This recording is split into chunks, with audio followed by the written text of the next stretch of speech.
এবার আসবেন মিসেস তাহসিনা রুশদি, উপদেষ্টা কাউন্সিলের সদস্য। তিনি গুম হয়ে যাওয়া ছাত্রদলের সাবেক সাধারণ সম্পাদক ইলিয়াস আলীর স্ত্রী। এরপরে আমরা ডাকবো টিপু বিশ্বাস, প্রধান সমন্বয়ক, জাতীয় গণফ্রন্ট।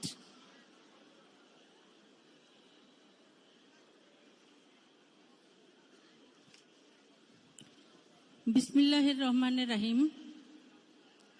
জুলাই আগস্ট গণ অভ্যুত্থান শোক এবং বিজয়ের বর্ষপূর্তি উপলক্ষে বাংলাদেশ জাতীয়তাবাদী দল বিএনপি কর্তৃক আয়োজিত আজকের এই অনুষ্ঠানের সভাপতি সিনিয়র যুগ্ম মহাসচিব জনাব রুহুল কবির রিজভী, উদ্বোধক হিসাবে উপস্থিত আছেন বাংলাদেশ জাতীয়তাবাদী দল বিএনপির মাননীয় ভারপ্রাপ্ত চেয়ারম্যান জনাব তারেক রহমান, মাননীয় প্রধান অতিথি হিসাবে উপস্থিত আছেন দেশনেত্রী বেগম খালেদা জিয়া, বিশেষ অতিথি হিসাবে উপস্থিত আছেন বিএনপির মাননীয় মহাসচিব জনাব ফখরুল ইসলাম আলমগীর, সম্মানিত রাজনীতিবিদ, সমমনা রাজনৈতিক দলের নেতৃবৃন্দ, বিশিষ্ট ব্যক্তিবর্গ, গুম হয়ে যাওয়া পরিবারের সদস্যবৃন্দ, জুলাই অভ্যুত্থানে নিহত এবং আহত পরিবারের সদস্যবৃন্দ, সম্মানিত সুধীজন, আসসালামু আলাইকুম। আমি বিএনপির সাবেক সাংগঠনিক সম্পাদক ইলিয়াস আলীর স্ত্রী।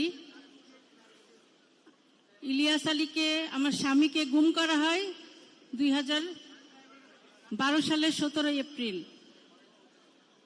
দীর্ঘদিন লড়াই সংগ্রামের পরে আমরা প্রত্যাশা করেছিলাম যে জুলাই বিপ্লবের পর আমরা যারা গুম হয়ে গিয়ে ফ্যামিলি, তাদের স্বজনদেরকে আমরা ফিরে পাব।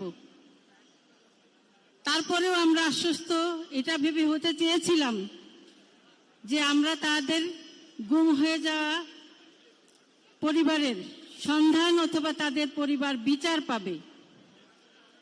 ইতিমধ্যেই একটি গুম কমিশন গঠন করা হয়েছে, যে গুম কমিশনে আমরা আমাদের অভিযোগ জমা দিয়েছি।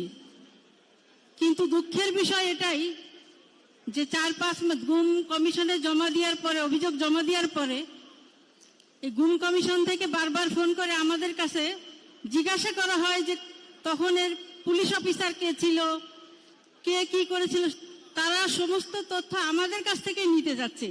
তাহলে কমিশনের কাজ কি আসলে আমরা বুঝতে পারছি না। এবং সম্প্রতি 5-6 মাস পরে, বিগত 1 মাস আগে আমাকে গুম কমিশন থেকে ফোন করা হয়েছিল।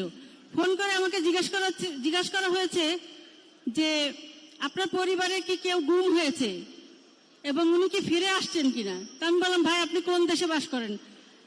বলে, কেন, আমি গুম কমিশন থেকে ফোন করেছি। তা আপনি যদি গুম কমিশনে ফোন করে থাকেন, আমরা তো আমাদের তথ্য দিয়েছি, আর এই তথ্যগুলো জানে না এমন কোনো লোক নাই, বাংলাদেশের মিডিয়ার মাধ্যমে সবাই জানে।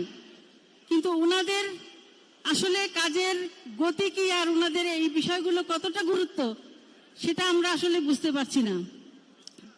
কিছুদিন আগে ট্রাইব্যুনালের প্রসিকিউটর 2-1জনের সঙ্গে কথা হয়েছিল।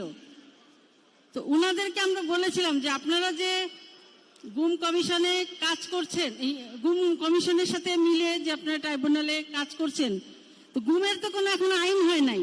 আইন না হলে আপনারা যে বারবার বলছেন যে আপনারা মামলা করেন, তো আমরা কোন আইনে মামলা করব? আমাদেরকে তো আগে আইন করতে হবে গুমের জন্য। গুমের তো কোনো আইন নাই।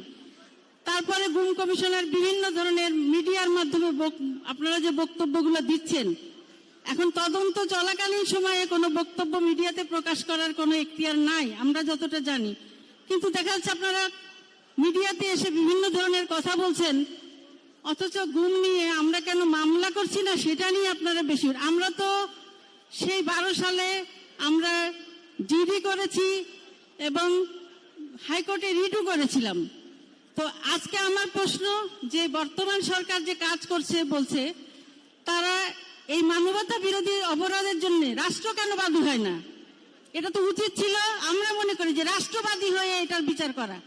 এখন এখানে 700-800 মানুষ গুম হয়েছে, তাদের পরিবার প্রত্যেকেই মামলা করতে করতে তখন মামলা করে মামলার ফলাফল বা মামলার তদন্ত কতদূর যাবে এ বিষয়ে আসলে আমরা আশ্বস্ত না। তো আমরা যেটা বলতে চাই, মাননীয় ভারপ্রাপ্ত চেয়ারম্যান এখানে উপস্থিত আছেন, আগামীতে একটি নির্বাচন আসবে এবং ইনশাল্লাহ আমরা আশা করি সেই নির্বাচনে বিএনপি বিজয়ী হবে, আপনি প্রধানমন্ত্রী হবেন।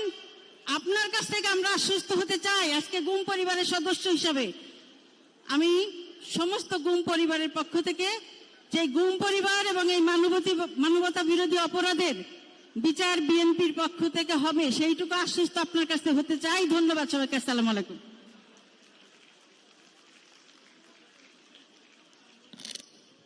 সম্মানিত নেতৃবৃন্দ, আমরা চেষ্টা করছি যে নামাজের আগেই আমাদের সভাটা শেষ করব, যদিও আমাদের অনেক সময়